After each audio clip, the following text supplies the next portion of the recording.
하듯이 그 유명한 신학자들마다 의견을 내고 있잖아. 엔데믹에 대한 신의 뜻이 뭔가를 궁금하는 사람들이 많으니까 자기들도 이제 내겠지. 의역한 걸로 거기서 봤는데 이른바 4명? 한 오늘의 신학 공부에서 봤던 거. 내가 오늘의 신학 공부가 잘 요약을 했더라고. 훌륭한 학생이더라고. 복습치고는 아주 좋은 복습 방법이에요. 아유, 엄청나죠. 머리에 들어간 게 엄청 많아요. 그거 만들면. 결국은 다 모르겠다 지금. 신학자라고 알아. 다만 우리는 어떻게 해야 된다. 항상 그렇게 들어가는 거지. 그리고 그렇죠. 그런 글들은 또 다 그럴듯하니까 이렇게 마음에 와 닿는 것들은 있지만 사실은 아무것도 몰라. 아무것도 몰라. 그래서 나는 그런 글을 요청을 해도 난 그런 글을 안 쓰거든. 왜냐면 모르는 걸 가지고 결국은 이제 아는 거는 사실은 공감을 하고 아 맞네 하지만 다 아는 거고. 그분들이 그 신학자들이 무슨 마음으로 쓴 건지는 평가를 못 하겠지만 이제 그 4명이 존 파이퍼, 월터 브루그만, 뭐 톰 라이트랑 존 레녹스는 신학자 아니에요. 그분은 수학자인데 변증가고 그렇게 썼는데 그 중에서 제일 먼저 나온 책이 존 레녹스 책이고 그 바이러스라는 매개체를 가지고 들어가서 결국에는 신정론 얘기를 하자라는 거잖아요. 근데 약간 유튜브 컨텐츠 만드는 거랑 비슷하다라는 생각이 들더라고. 그 책 내는 게 지금 딱 이슈를 잡아가지고 그 이전에 그분들이 다 어딘가에서 강연이나 책에서 다 해놨던 내용일 거예요. 그거 보면서 누군가에게 도움되는 책이면서도 한편으로는 좋은 장사다. 나랑 같은 의견이. 유명한 그게 있으니까 그런 걸 일단 내면은 또 이 이슈에 대해서 많이 봐줄 거잖아요. 나도 같은 의견이지. 나도 그 얘기 장사다라는 게 저는 나쁜 의미로 말하는 건 아니에요. 장사하는 게 나쁜 건 아니고 빨리빨리 책을 써서 내면은 다른 각도에서 보면 그게 훌륭한 걸 수도 있어요. 시대의 요구에 바로바로 부응을 한다라는 측면일 수 있는데 뭐 그게 돈을 벌 자격이 되는 걸 수도 있겠죠. 빨리 반응하는 게. 그 학자 자체도 그거는 바로 나오더라고요. 출판사에서 아마 요구 출판사에서 써달라고. 했을 확률이 그렇겠죠. 아주 우리가 그거에 대해서 논할 만한 글재주를 부릴 자격은 진짜 능력은 있어도 뭐 만약에 자연재해라고 하면은 자연재해는 무조건 하나님이 의도적으로 이 2020년에 내가 이 바이러스를 뿌리겠다라고 한 거냐, 이것도 아니지. 단편적인 생각이잖아요. 다. 그러니까 모른다가 맞는 것 같은데, 근데 존 파이퍼와 라이트는 이전에도 붙은 것처럼 이번에도 완전 극과 극이거든요. 보면은 존 파이퍼 책 보고 이거 깔려고 쓴 것 같아요. 그 방향성을 보면은 똑같이 둘 다 성경 레퍼런스 많이 가져와서 이렇게 하는데 결과적으로 내놓은 해석은 많이 다르니까 어떤 렌즈로 성경을 보냐에 따라서 너무 달라지는 거죠. 이건 어려운 문제. 사람이 재난과 재앙을 당하는 문제에서 하나님을 개입시켜서 어떻게 해석을 한다는 건 나로서는 불가능한 일이고, 그거는 모른다지. 모르고 그 다음에 어떻게 얘기해. 결국은 이제 뭐 기껏 얘기를 잘하면 이웃을 봉사하고, 돕자. 이웃을 섬기고 봉사하자. 그리스도인으로서 잘하자. 그거지. 어떻게 뭐 얘기를 하겠냐. 엄청난 신학적 논증이 필요한 결론은 아니잖아요, 사실. 이럴 때일수록 이웃을 돕자라는 거는 그냥 그리스도인의 디폴트 값이고. 그래서 내가 얘기했잖아. 누구나 아는 얘기를 결국 사실 하는데 그게 공감이 되니까 또 사람들이 읽으면서 끄떡끄떡 할 수 있는 그 정도지. 거기에 뭘 더 할 수 있겠지. 근데 취소하고 싶다 이 말. 디폴트 값이라고 생각 안 하는 사람도 많을 거예요. 뭐 이럴 수도 있잖아요. 회개의 때다, 너희의 악을 돌이켜라 하면서 이제 봉사하는커녕 이제 하나님으로부터 돌아선 이 회역한 서구 사회 이런 것 때문에 이런 거니까 너네가 회개해야 된다라고 이제 교회가 회개하는 게 아니라 이제 세상에다가 이렇게 얘기하는 방향으로 가면은 좀 그런 핀트가 방법도 많이 있지. 근데 그렇게 되면 이제 하나님이 주셨다 이렇게 생각할 수 있잖아.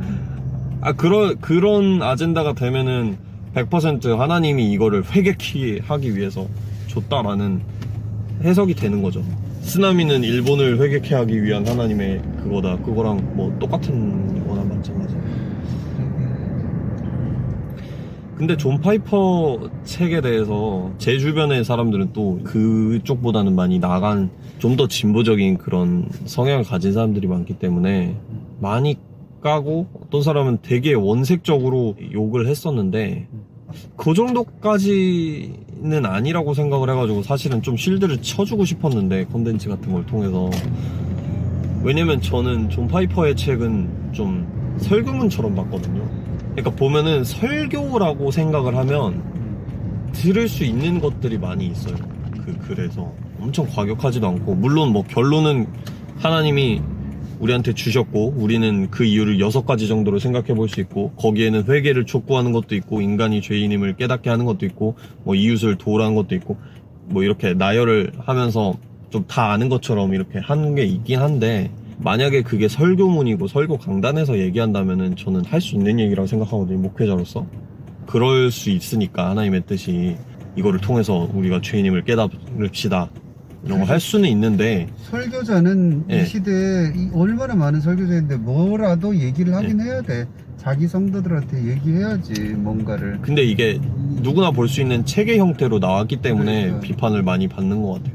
근데 파이퍼 같은 사람들은 또 본질이 신학자가 아니라 설교자고 설교문 쓰듯이 쓴다라고 생각을 하거든요. 그래서 그런 면에서 좀 너무 이렇게 원색적으로 할 필요는 없지 않나라는 생각을 했었는데, 뭐 어쨌든 원색적으로 한다는 건 뭐? 원색적으로 비판을 한다라는 거죠. 존 파이퍼에 대해서. 이거는 뭐 그냥 뭐 일본 쓰나미 그거나 똑같은 거다 이런 식으로 하는데, 그 정도까지는 근데 그것도 아니거든요. 그러니까 내가 지금 우린 모른다 그랬잖아. 모른다에는 그럴 수도 있다. 파스빌리티가 있는 거야. 그것도 가능한 거지. 그러니까 모르는 거야. 근데 이제 그 모르는 게 있고, 그러니까 예를 들어 가능성이 있는 게 있잖아요. 예를 들어서 일본에 쓰나미가 와서 사람들이 그렇게 죽었어. 우린 모르잖아요. 정말 하나님이 일본을 회개하기 위해서 했을 가능성이 0%다라고 말할 자격도 누군가 없지. 아무에게도 없는 건데, 근데 문제는 그거를 모르는데 말을 함으로 인해서 받는 피해, 추가적인 사람들의 피해라는 게 있으니까. 그렇지. 그러니까 이게 정리가 돼. 그게 하나님이 주신 경고일 수 있어. 얼마든지. 아닐 수도 있어. 일 수도 있고. 그럴 때에 지금 이슈가 되는 건 그게 하나님의 경고인지 아닌지는 몰라. 모르지. 그런데 경고라고 말하는 그 자체를 우리는 해석할 수는 있어. 성경적으로. 경고라고 말하는 자체라는 게 무슨 뜻이에요?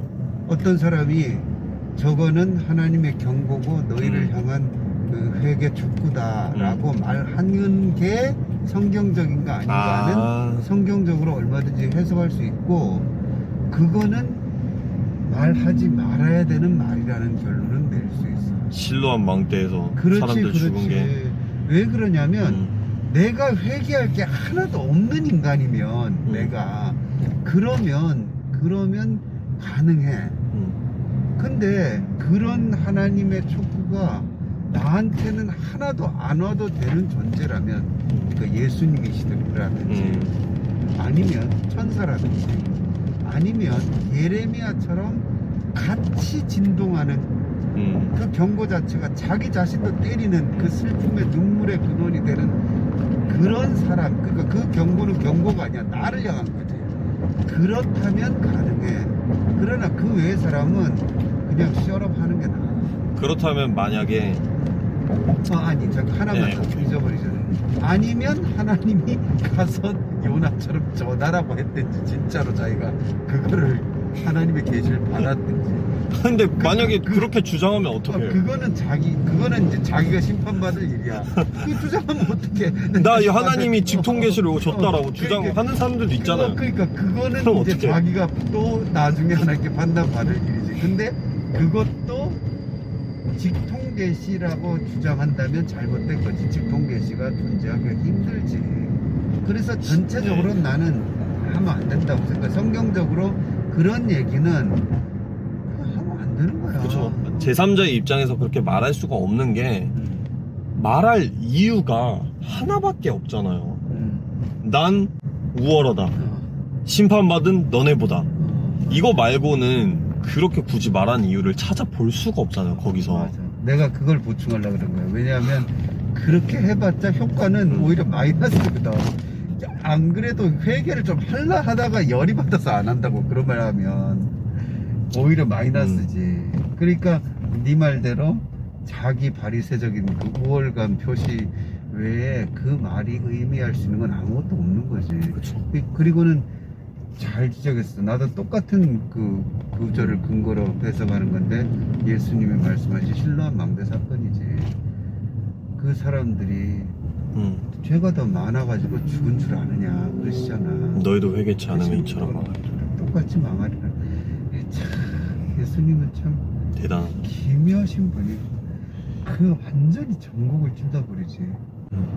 그리고 인류 전체를 갑자기 다 보시는 하나님의 눈을 가지셨다는 걸 나타내시잖아. 근데 하여튼 그런 얘기는 안 하는 게 맞는 것 같아. 근데 한 가지 아까 말하려 했던 게 그렇다면 시츄에이션을 조금 바꿔서 설교단에서 일본에 쓰나미가 온 것은 하나님의 심판이다라고 외치는 그 목사님이 일본인이고 피해받은 지역에서 교회가 다 날라갔어요. 자기 본인도. 그런 사람이 길거리에 나와가지고 그렇게 얘기를 한다. 그런 상황이면 어느 정도는 다르지. 상황. 그건 내 탓이오를 외치는 거지.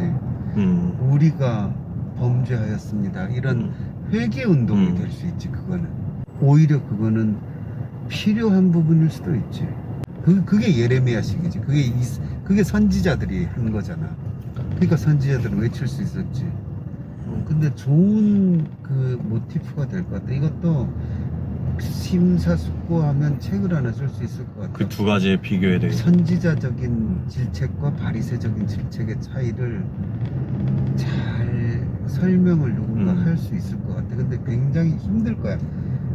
컨셉은 뚜렷하지만 하다 보면 되게 머리가 아파. 미묘한 지점이 많아요. 근데 실제 상황에선 미묘한 지점이 왜냐면 레토릭은 그렇게 구사할 수가 있거든요. 나와가지고 이게 다 우리의 죄입니다 라고 충분히 할 수 있는데 말은 그렇게 하는데 전혀 아닌 그 기운이 보이잖아요, 어떤 경우에는.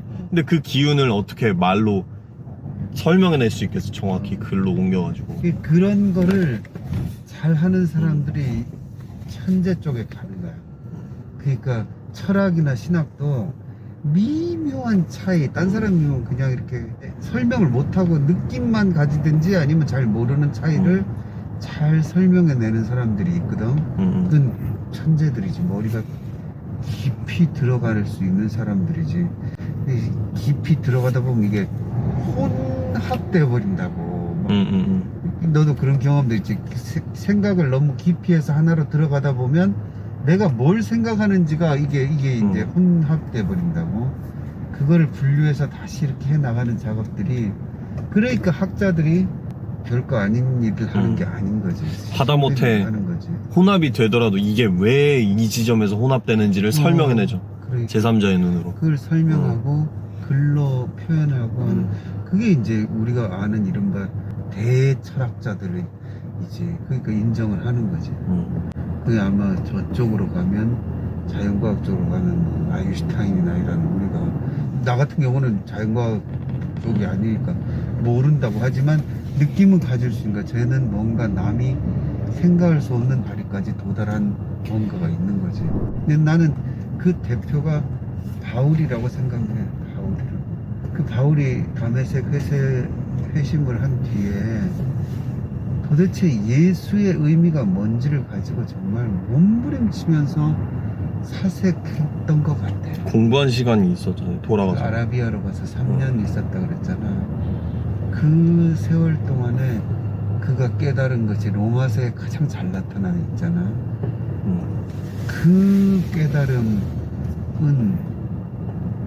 인류의 한 대표로서 하나님이 뽑아서 지혜를 주셔서 깨닫게 하신 게 분명, 누군가 해석을 해야 될 거 아니야. 예수님이 이 땅에 오신 거에서 근데 복음서의 해석은 좀 다르거든. 교리적인 해석으로 가지 않잖아.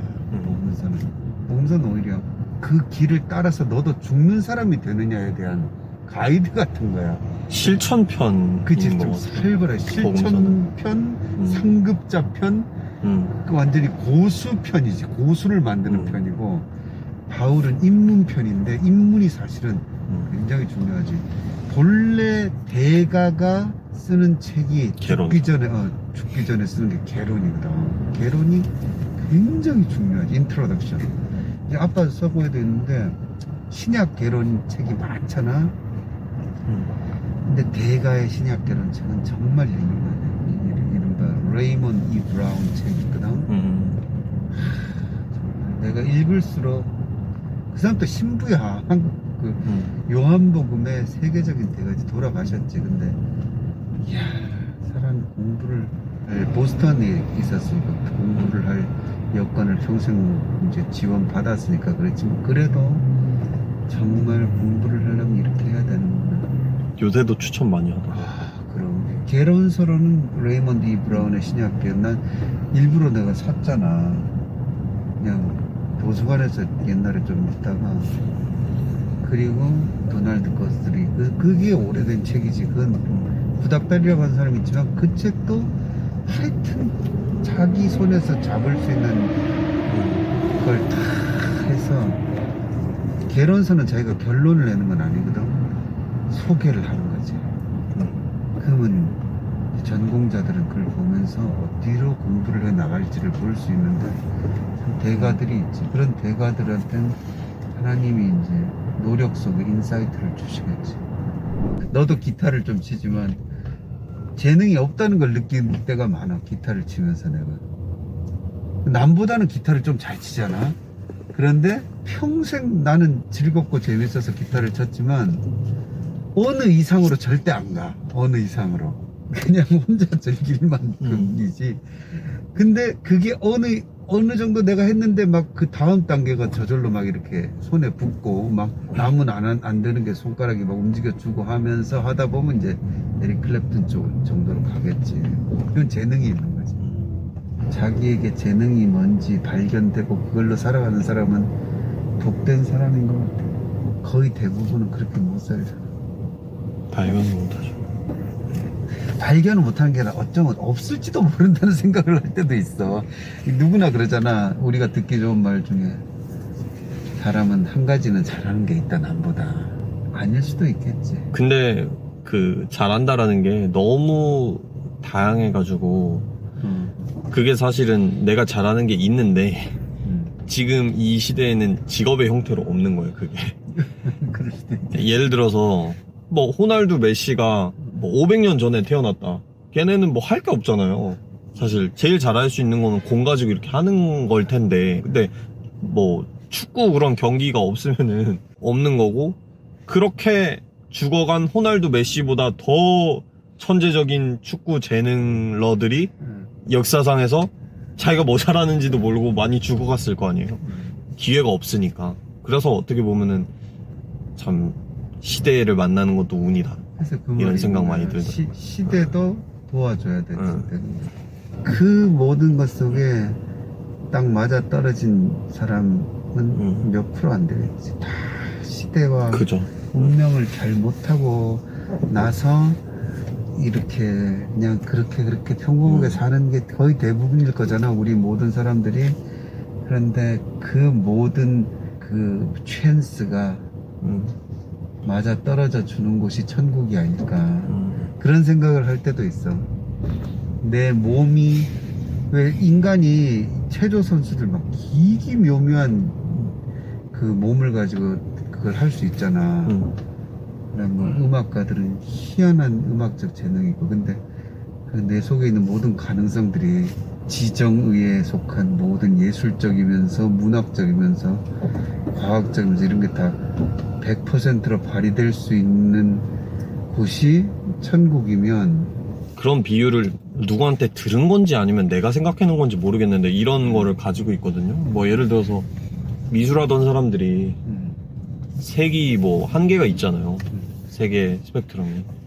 그게 한 몇 개만 늘어나도 엄청난 가지수가 늘어나고, 뭐 예를 들어서 뭐 음악이다 하면은 이런 음계가 딱 정해져 있는데 그게 한 10배로 늘어난다.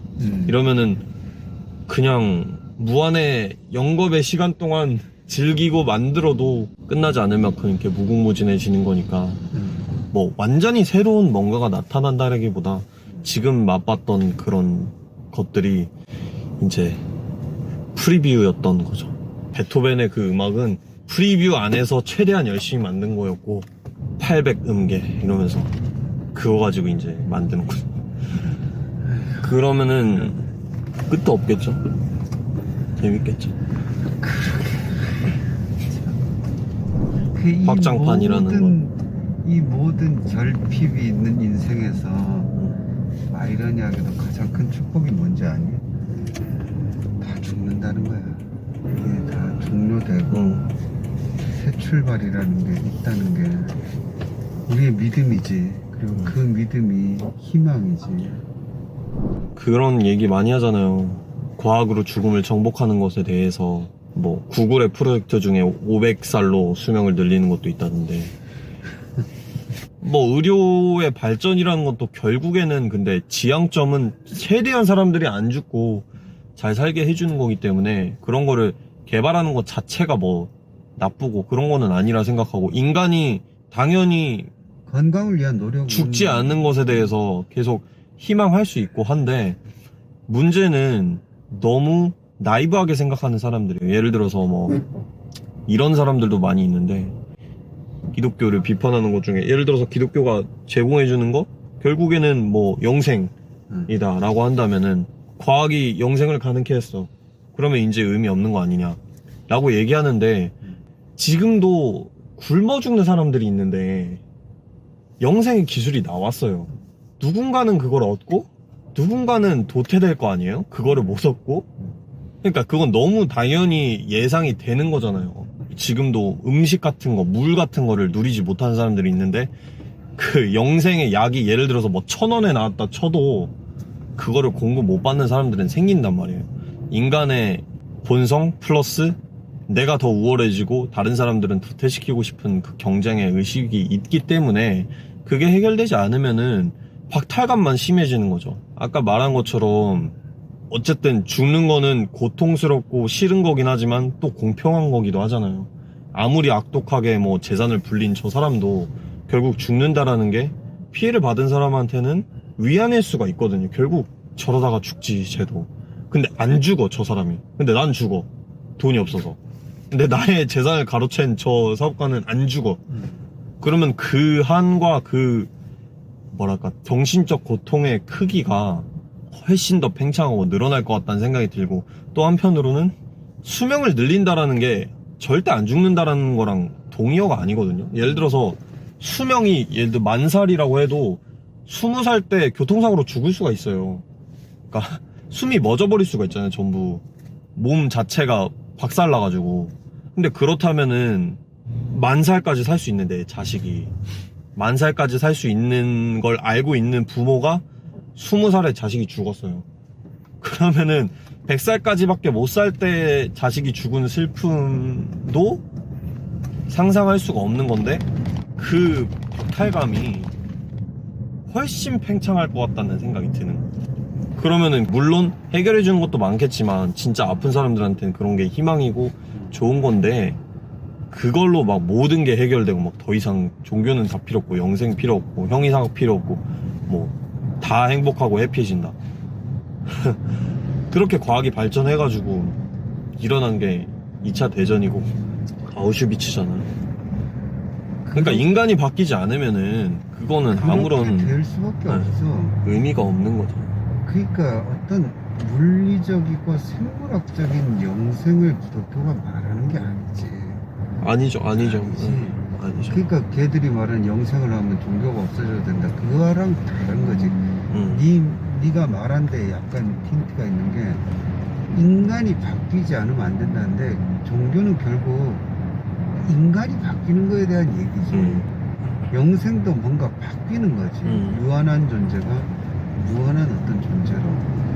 육적인 존재가 영적인 존재로 바뀌는 어떤 거에 대한 얘기지. 와, 갈수록 악독해지는 그 사람들 있잖아요. 갈수록 나이 먹을수록 고집이 세지고 다른 사람들의 말은 안 듣고 자기의 아집만 더 강해져서 남들에게 주변에 피해만 끼치는 사람들.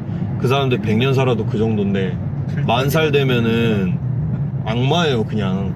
C.S. 루이스가 그런 표현했거든요. 만약에 영원히 사는 게 진짜라면 어떤 사람들은 영원히 살면 천사가 되고 어떤 사람들은 지옥의 수문장이 된다.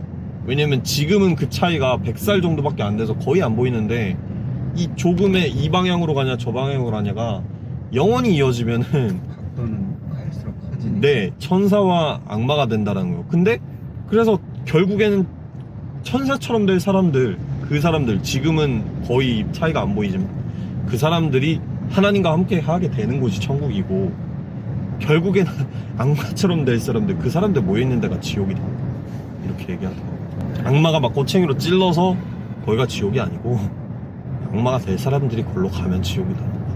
그 천사가 될 네. 사람들은 왜 천사가 될 심성을 가지고 있고 악마가 될 사람들은 왜 악마가 될 심성을 갖고 있어요? 거기에는 뭐 물론 그리스도의 그렇지. 중생이 있는 그렇지. 거죠. 네.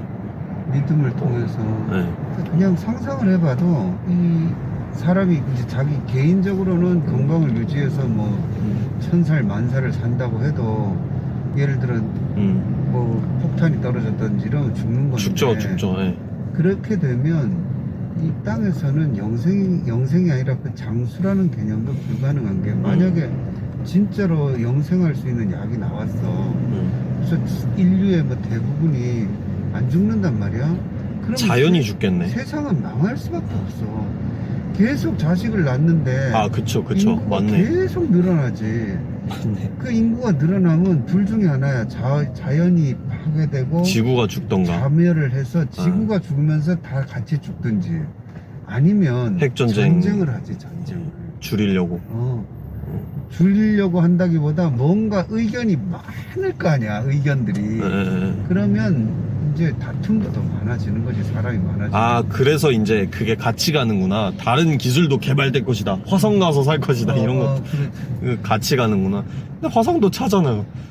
뭐 이렇게 상상을 해볼 수는 있는 건데 뭐 그 정도 영생 갈 정도의 기술력이면 뭐 우리 주변의 은하에서 뭐 다 살 수 있고 뭐 이렇게 되면, 근데 거기에서도 문제가 화성 갈 수 있는 사람이 생기고 박탈돼서 못 갈 사람이 생긴다라는 거죠. 많이 나오잖아. SF 영화나 이런 데도 많이 나오잖아. 그쵸. 네. 근데 재밌는 거는 그런 이제 문학가들이지. 그런 예술가들의 인사이트를 빌리면 보통은 그렇잖아. 거의 대부분 그렇게 오래 살게 된 사람들이 마지막에 원하는 건 죽기를 죽는 것. 원하잖아. 그치? 이제는 보통 무협지에 봐도 그래. 보통 무협지에도 그렇죠. 예. 내공이 죽고 싶다 엄청나서 하죠. 뭐 죽고 싶어서 모든 방법을 찾아봤는데 죽어지지 않는다 이러면서. 이제는 죽고 싶다. 죽는 게 소원이다. 그런 얘기지. 사랑하는 사람들을 엄청나게 보내고 그 상실감에 그런 스토리 많죠. 예. 그 고통스러워하고. 이제 더 이상 뭐 관계 맺으려고도 안 하고 다른 사람들이랑. 원더우먼 스토리도 비슷한 것 같은데 원더우먼 그 나오잖아. 안 봤어요. 원더우먼. 원더우먼이 영원히 살아요? 그렇지. 원더우먼이 영원히 사는 건 모르겠는데 계속해서 살아있지. 원더우먼이 계속 살아있지. 그래서 오래 전부터 하나도 변하지 않고 그 미모를 그대로 가지고 살아가지. 그래서 옛날 흑백 사진에도 원더우먼이 있고 현대에도 있고. 이 원더우먼 재미있어. 맨 프로머스라는 영화 봤어요? 맨 프로머스. 그 남자는 뭐 만년 이렇게 살면서 자기가 부처고 예수고 다 1인 다역이었잖아요. 그 사람이.